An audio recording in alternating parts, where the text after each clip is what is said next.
don't look through the peephole after midnight. I moved into this apartment complex 6 months ago.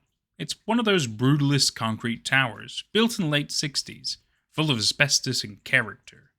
My unit is on the 9th floor, end of the hall. It's quiet, cheap, and the view's decent if you lean far enough over the balcony. There's only one thing I don't like. The hallway. It's always been too long, too narrow, lit by flickering fluorescents that hum just loud enough to make you feel like you're being watched. The other tenants on my floor are older, mostly retirees. I rarely see anyone coming or going. The whole place feels forgotten, like it's a step behind time. Still, it's home. Or it was, until Halloween night. I hadn't planned on handing out candy. It's an apartment building.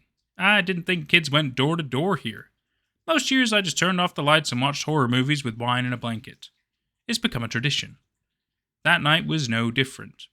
I was curled up on the couch watching The Thing when I heard the knock. It was soft, deliberate, just once. 6:34 p.m. I paused the movie and stared at the door. Another knock. Same volume. Same rhythm. I got up and checked the peephole. A little girl stood outside. 6, maybe 7. Dressed like a ballerina. Pink tutu, sparkles, white tights. Her costume looked old. Not vintage, just worn out. The tulle was stained like it had been dragged through a parking lot. She didn't have a candy bag. Didn't say trick or treat. Just stood there with her arms at her sides, looking straight ahead. Not directly at the peephole, but close enough that it was unnerving. I didn't open the door. "Sorry, sweetie, I don't have any candy," I said gently. She didn't move. I waited. Watched. A full minute passed before she turned and walked slowly down the hallway toward the elevator, which oddly never dinged when it opened. 6:50 p.m. Another knock. I checked the peephole again. A boy this time, maybe 10 years old, wearing a cheap astronaut costume. The cardboard chest piece had flaked silver duct tape hanging off the edges, and his helmet, a scratched-up bike helmet with a plastic visor, was fogged from the inside. Just like the girl, he didn't say anything. No candy bag. Just stood there. I watched for over a minute. Nothing changed. Then he turned and left. Same slow, dragging walk toward the elevator. Again, no ding. I started feeling watched. I checked the hallway cam through the tenant app on my phone. It showed a live feed of the 9th floor hallway, but the screen was blank. Not off, just black, like the hallway wasn't there anymore. By 7:15 p.m., I'd had 3 more visitors. All children, all silent, all dressed in decaying versions of classic costumes. A firefighter with a melted helmet, a nurse with a rust-colored stain down the front, a cowboy missing one boot. Each time I looked through the peephole, each time I felt colder. It wasn't just weirdness, it was the way they stood, perfectly still, no fidgeting, no shifting their weight. Kids can't stay still that long. These ones weren't right. I messaged my friend Tasha on the 3rd floor.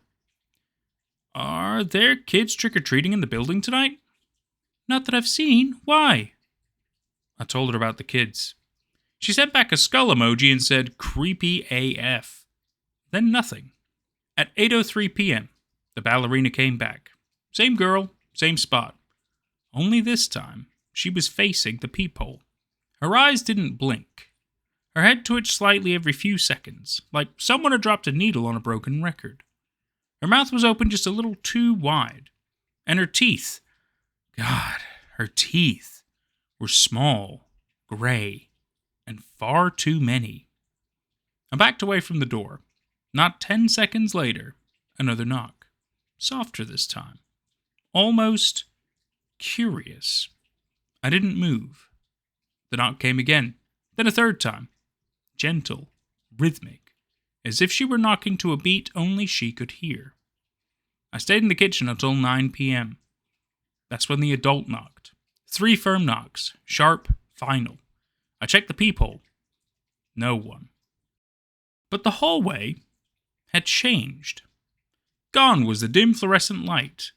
Instead, there was a flickering orange glow, like from a dying fire. The carpet was gone, replaced by bare concrete, cracked and wet. The walls were streaked with mold and something darker. Then I saw them. All the children I'd seen before. The ballerina, the astronaut, the nurse, the cowboy, lined up along the hallway, shoulder to shoulder. And behind them stood something else. A figure, tall, inhumanely thin, wearing a mask made of shattered glass. The mask reflected back on my own face, but distorted, broken, rearranged like a puzzle with pieces missing. Its limbs were too long. Its hands too sharp. And in the warped reflection, I could see something crawling beneath my skin. I blinked, and in that moment, it was right at my door. I screamed and stumbled back, engaging every lock I had. Deadbolt, chain, floor bar. Then I turned off all the lights and sat on the kitchen floor, clutching a knife like it meant something. No more knocks came. 12:03 a.m. The power went out. My phone lit up with one last notification from the tenant app. New hallway footage available. 9th floor, 11:59 p.m. Watch. I clicked it. The camera flickered on. The hallway was normal. At first. Then the lights dimmed, and one by one the children appeared on screen. Silent, motionless, lined up across the hallway, staring at my door. Then the glass-masked figure emerged behind them. Its limbs twitched as it walked. It moved like a broken spider, limbs jerking half a second too late. Like something was controlling it from a distance. Then the ballerina stepped forward, placed one hand on my door. She leaned in close, face nearly touching the camera, and whispered something. No audio, no subtitles. But I swear I heard it in my head. You looked. We answered. Then the feed cut to black. I left that night. I didn't pack. I didn't wait for sunrise. I ran down 9 flights of stairs and drove until my hands stopped shaking. I'm in a motel 3 cities over now. But last night, around midnight, I heard a knock. Soft, deliberate. I'm on the ground floor. There's no hallway outside my room. Just a window. I looked through the peephole anyway. The carpet was gone. And that was Don't Look Through the Peephole After Midnight by DeeDeeStarBurns. It's a really cool freaking name. It makes me wonder if, like, Dee Dee out of Dexter's Laboratory goes into, like, you know, like the music world. I suppose she likes dancing a lot in the show, so maybe she ends up becoming like a professional dancer or something like that. Not in a, don't take it the wrong way. I'm talking like, you know, actual professional stuff. And, you know, DeeDeeStarBurns, that'd be a good name. That'd be a good name for that. Sorry for the random tangent. So, this story's cool. The story's really cool for quite a number of reasons. So, Don't Look at the Peephole After Midnight. It gives you this idea, right? It gives you this idea that if you look through the peephole, something bad will happen. But we don't know for sure what, because, so during the story, before midnight, you can look through the peephole and they've been seeing what I'm assuming are ghostly children, right? It seems quite obvious at this point. But nothing really bad happened except for the fact that they saw the children. But to my understanding, they saw them through the peephole, and later on they saw them through the video feed, which means that they were indeed there, if they could be picked up in more than one way. But the fact that there were multiple children makes me wonder if something really bad happened in this apartment complex. Or maybe before it was an apartment complex, maybe there was like an orphanage in the area or something like that. Like some tragic thing happened where children died, most likely on a Halloween night, right? Or maybe there was some kind of a costume party, whatever. And so that's obviously tragic in and of itself. But the fact that they're still around and they're still kind of trick-or-treating is interesting, right? But then we get this other tall figure with the broken glass kind of a mask. I'm guessing that would have been their chaperone, but it almost feels like it's not quite that. It feels like there's something a little bit more sinister going on with this tall adult figure, right? I don't want to immediately assume demon or something along those lines, but it's thought in my head. It was a thought in my head. So it feels like they're in some kind of a sad, horrific purgatory cycle. But the thing is, our protagonist wasn't taken or killed or anything. They were able to escape. And, I mean, granted, yes, it sounds like they followed him. But we don't really know what's going to happen if they ever get to him, right? At least we can assume, we can guess, but we don't know for sure. So it's got a lot of really cool creepy elements, like ghostly children. I mean, ghostly children are creepy as it is anyway. You've got a mystery afoot, like what's actually going on? What are they going to do if they catch somebody? Question mark. Are they only after him or her? I'm afraid I don't know the actual gender of the protagonist. But either way, the fact is, you know, why this person? You're in an entire apartment complex. Why only this one person are you messing with? It's hard to say, isn't it? It's really hard to say. But it's good. It's a good little story. Plenty of good little creep factor. Nothing too horrifying or mind-blowing or scary or anything like that. But it's well written. It's well paced. And, you know, I personally, I would answer a door if somebody knocked on my door. But, you know, I can understand why somebody might not, especially if they don't have candy. You don't want to disappoint kids and stuff like that.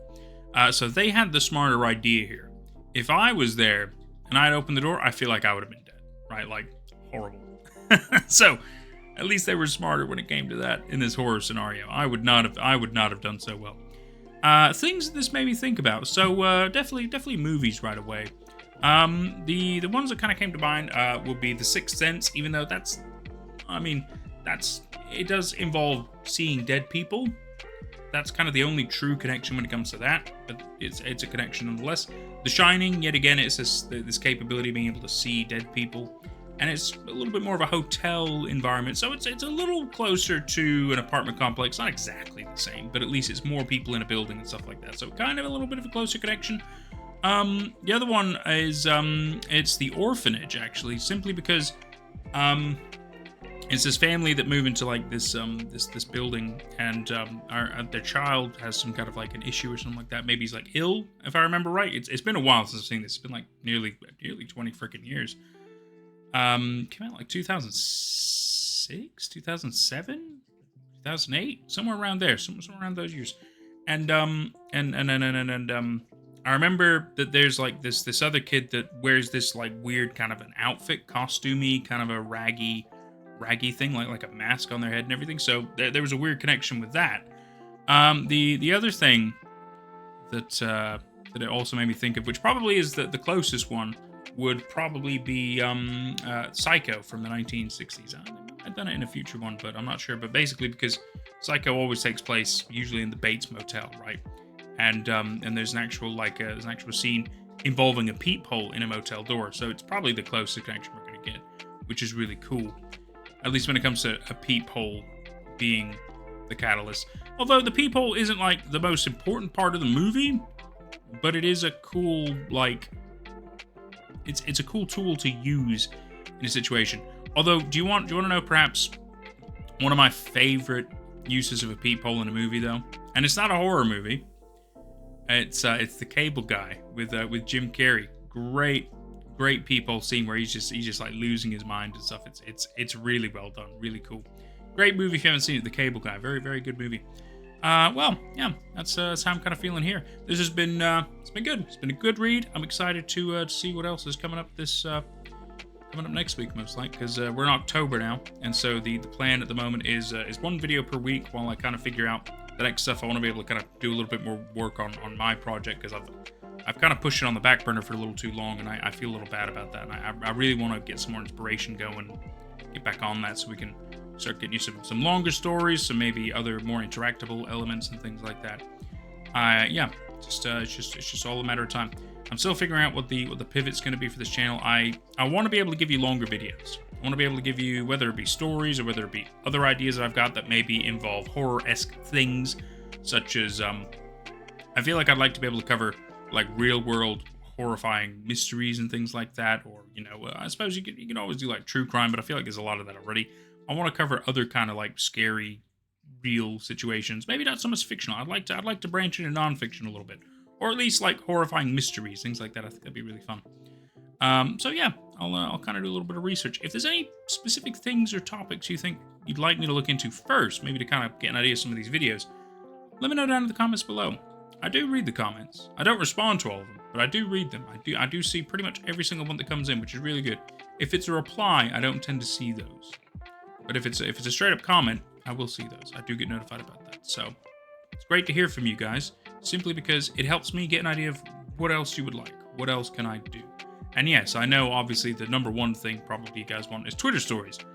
And you will get those as time goes on, as there are more coming out. But I've kind of covered the main ones. I haven't really found any other ones. If there are any, they might be smaller or not really horror or anything like that, you know. So it's like, I feel like that's ideally what you want. There's probably other really cool Twitter stories I could look into. I'll have to do a bit of research and see what I can find. But it's not exactly the platform it once was for storytelling. So yeah, I need other suggestions. If you want me to cover more stories, that's fine. Give me other places you want me to look. Give me other creators I can reach out to. Anything along those lines. All your help really helps push us forward. I've been Nate tonight, and I have had a fantastic time, and I sure hope you have too. And we will see you for whatever's next. Take care out there. Shout out to these cool peeps. Seriously, we wouldn't have got this far without them. You're all amazing. I love you all so much. Honestly, it's tremendous work you do. Supporting the channel, keeping us afloat. Amazing. Absolutely amazing. You too could become a cool peep for just $1 a month. What that's going to get you is 2 weeks early access to future videos. It's also going to get you exclusive members-only content. And there might be extra goodies coming along the way. What can I say? I'm just charitable like that.